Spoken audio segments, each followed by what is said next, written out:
It's my feel-good breakfast show. Of course, we're talking about midweek, and what a week it has been. It's the Cape Schools Week, where we see some of the best school rugby teams in action, and they really haven't disappointed. Brandon Yates joins us once again after setting the scene, and so well. Everything has come about just as I would imagine you would love. We are seeing the action, we're seeing the dramas, we're seeing one or two of the stars stand up, but we're seeing some shock results. So let's go to day one, looking at some of those results. What has really stood out, looking at Grey High, obviously beating Curwin Bosch, that's not a massive one, but Selborne getting the win over Gim.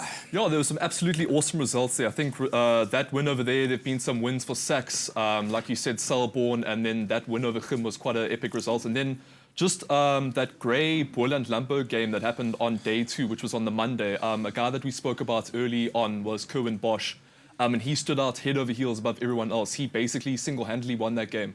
Grey scored a try early on in the game, and then he got the conversion, knocked over 2 penalties, and then landed a 50-meter drop goal to win that game. So this boy is a superstar in the making, without a doubt. He's absolutely on fire. We're going to touch on him in just a second. Hopefully that kick's made it onto YouTube.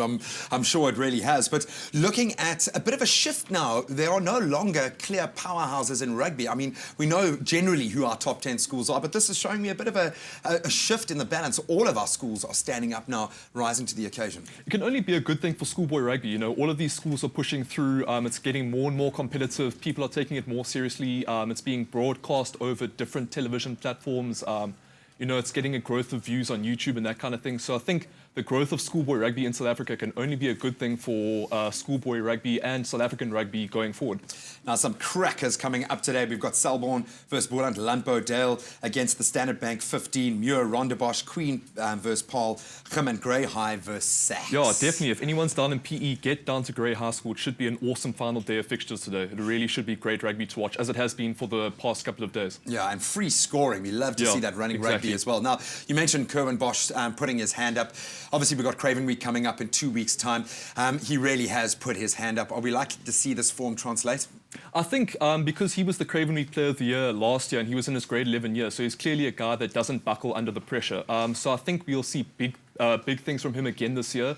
And he's definitely going to be playing for a spot in some of the Super Rugby and Currie Cup teams as well. A lot of players that have been playing at this Cape Schools Week. So I think this has been a great starter platform before the Craven Week. It's good so that the selectors can get an idea of who they want to look at, you know, the provincial and the national selectors.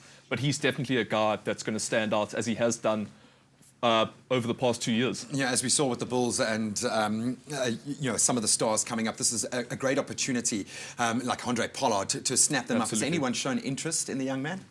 We've got a couple of things that have been circulating online. There's rumours going around that he signed for the Cheetahs for 2016, but according to SARU policy, nothing can be confirmed until Craven Week is over. But I think if he signed for the Cheetahs, that could be quite a good move for him, because they don't have so many options at fullback, because Vali Leroux signed for the Sharks. So they've basically only got Clayton Blommetjies, but they've got quite a few fly-half options. So I think I can see him slotting in at fullback there, possibly.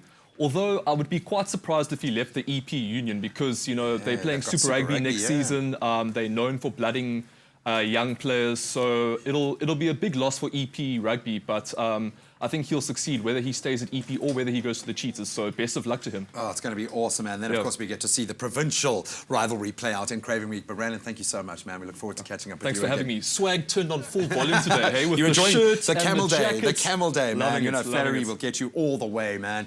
Well, of course, we look forward to Craven Week Rugby. Maybe you are representing your school online. Show us some love for your school. Who are the stars standing out in your schoolboy rugby team? All right, the show goes on. It's our midweek, and we are packing it in this morning. Alana, what's next?